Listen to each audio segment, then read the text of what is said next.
pemberontakan Kahar Muzakkar tumpas di tangan Operasi Kilat. Pada tanggal 3 Februari tahun 1965, ia ditembak mati di tepi Sungai Lasolo, Sulawesi Tenggara. Dalam situs resmi Pusat Sejarah TNI disebutkan bahwa sebelum memberontak, pemerintahan Bung Karno mengutus Letkol Kahar Muzakkar untuk menghadapi Kesatuan Gerilya Sulawesi Selatan (KGSS) yang terdiri dari bekas laskar yang ikut berperang sepanjang revolusi Aceh. Tetapi Kahar belakangan menuntut agar KGSS dijadikan Brigade Hasanuddin di bawah pimpinannya. Tak lama, dia menyatakan bergabung dengan Gerakan Darul Islam, Tentara Islam Indonesia (DITI) yang dipimpin Kartosuwiryo di Jawa Barat. Untuk menghentikan gerakan Kahar, pemerintah menempuh dua cara. Pertama, melancarkan operasi militer, dan kedua, menawarkan amnesti dan abolisi kepada anggota DITI yang mau menghentikan pemberontakannya. Sejak awal September tahun 1961, akibat operasi militer yang dilancarkan TNI, kedudukan DITI semakin sulit. Tulis Musrah TNI pada tanggal 21 Oktober tahun 1961, Kahar mengirim utusan untuk bertemu dengan Panglima Kodam 14, Hasanuddin, Kolonel Muhammad Yusuf. Tak lama, kedua pihak yang bertikai menggelar pertemuan di Boneputep, sebelah selatan Palopo. Juga disebutkan bahwa dalam pertemuan itu Kahar menyampaikan keikhlasan, keinsafan dan kepatuhannya terhadap kebijaksanaan pemerintah dalam masalah penyelesaian keamanan dan penyaluran anggota DITI. Ternyata Kahar Muzakkar mengingkari janjinya. Pertemuan itu tidak lebih dari suatu siasat untuk mencegah kehancuran DITI dengan taktik mengulur-ulur waktu.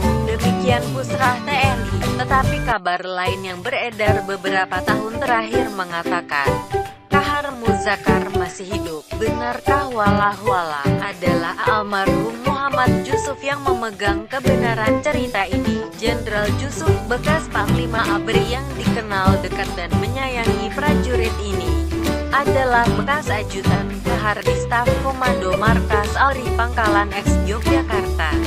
Di masa-masa awal kemerdekaan, Yusuflah yang dipasang pemerintah sebagai penguasa militer di kawasan Sulawesi Selatan dan Sulawesi Tenggara selama masa-masa pemberontakan Kahar Muzakkar. Untuk menangkap bekas komandannya, Yusuf menggelar operasi kilat. Dalam situs resmi Musrah TNI disebutkan bahwa Kahar Muzakkar ditembak mati Kopral II Sadeli, anggota Batalion Kujang 330, Siliwangi, di tepi Sungai Lasalo, Sulawesi Tenggara. Hari itu, tanggal 3 Februari tahun 1965, tetapi menurut cerita lain yang berkembang, saat mengetahui Kahar tertangkap, Yusuf segera menuju TKP. Lalu berdua mereka masuk hutan. Di dalam hutan itulah Yusuf melepas Kahar dan membiarkannya menghilang. Benarkah cerita itu? Sekali lagi, walah, Yusuf membawa mati cerita itu. Bersama cerita lain yang juga menjadi kunci dalam sejarah Republik ini, Super Semar, seperti Yusuf yang wafat di Makassar pada September tahun 2004 lalu, Susana Korifan Stenus yang wafat di Parung Bingung pagi tadi, Sabtu, seperempat pun meninggalkan dunia fana ini dengan setumpuk cerita tentang sosok Kahar Muzakkar. Dia bukan Kahar, dia orang Banjar. Jenderal M. Yusuf dipercaya menjadi kunci yang dapat menguak misteri Kahar Muzakkar. Selain Super Semar, sayang, sampai akhir hayatnya, September tahun 2004, bekas Panglima ABRI yang dikenal dekat dengan prajurit itu sama sekali tak buka mulut tentang misteri kematian Kahar Muzakkar.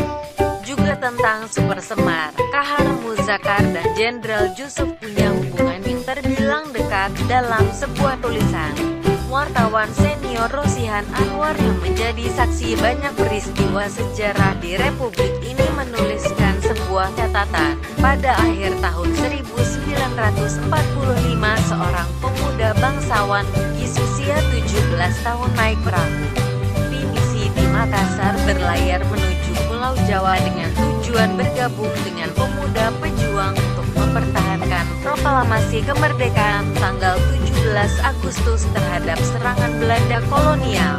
Pemuda itu ditampung oleh Kahar Muzakar yang berada dalam Kris Kebaktikan Rakyat Indonesia Sulawesi dan kemudian menjadi ajutan Letkol Kahar Muzakar di Staf Komando Markas Alri Pangkalan XP Yogyakarta. Pemuda yang dimaksud Rosihan adalah Jusuf muda yang kelak menjadi salah seorang jenderal berpengaruh di tubuh Angkatan Bersenjata kita. Hamid Awaludin, bekas anggota Komisi Pemilihan Umum (KPU) yang kini jadi Menteri Hukum dan HAM, juga punya catatan tentang hubungan Kahar Muzakar dan Jenderal Jusuf. Namun, ketertutupan M. Jusuf tentang misteri ini amat logis dan gampang dipahami. M. Jusuf merahasiakan jenazah Kahar Muzakar demi menghindari pertumpahan darah. M. Jusuf menutupi ini untuk menghindari adanya sebuah tempat yang bisa dijadikan simbol kemarahan dan kebencian, yang suatu saat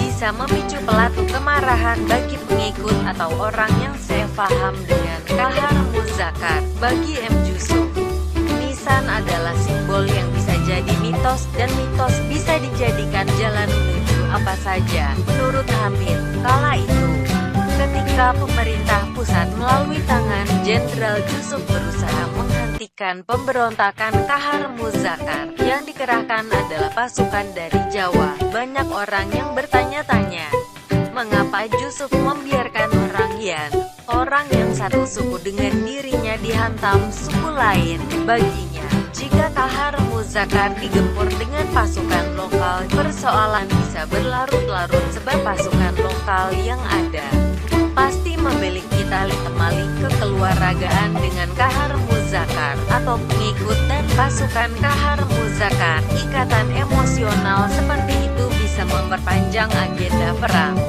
atau memperpanjang agenda dendam. Begitulah cerita tentang kematian Kahar Muzakar di bawah Jenderal Jusuf hingga ke liang lahat. Sementara itu, ada versi lain tentang kematian Kahar Muzakar. Konon, Kahar Muzakar tanpa mengurangi rasa hormat kepada Serma Ilisa Deli yang menembak mati Kahar Muzakar tidaklah tertembak mati. Dia ditangkap hidup-hidup. Setelah mendengar penangkapan itu, Jenderal Jusuf mendatangi lokasi penangkapan.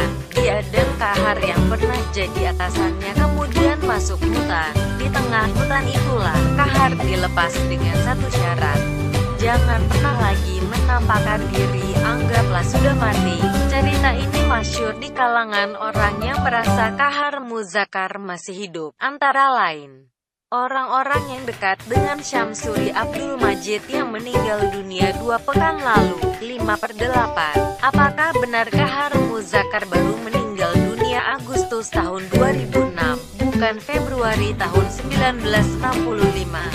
Anggota Dewan Perwakilan Daerah (DPD) asal Sulawesi Selatan, Aziz Kahar Muzakar, mengatakan dirinya tak percaya dengan spekulasi yang menyebut bahwa Syamsuri adalah ayahnya, sang Kahar Muzakar. Ketika dihubungi situs berita Rakyat Merdeka, Aziz mengatakan dirinya mendengar bahwa beberapa jam sebelum menutup mata untuk selama-lamanya, Syamsuri membuat pengakuan, "Saya bukan Kahar Muzakar. Saya orang Banjar," kata Aziz mengutip pengakuan Syamsuri yang didengarnya. Menurut Aziz, sejak lama mereka meyakini bahwa ayahnya telah wafat puluhan tahun lalu. Walau mengenal Syamsuri, dia dan keluarganya tidak percaya Syamsuri adalah Kahar Muzakar.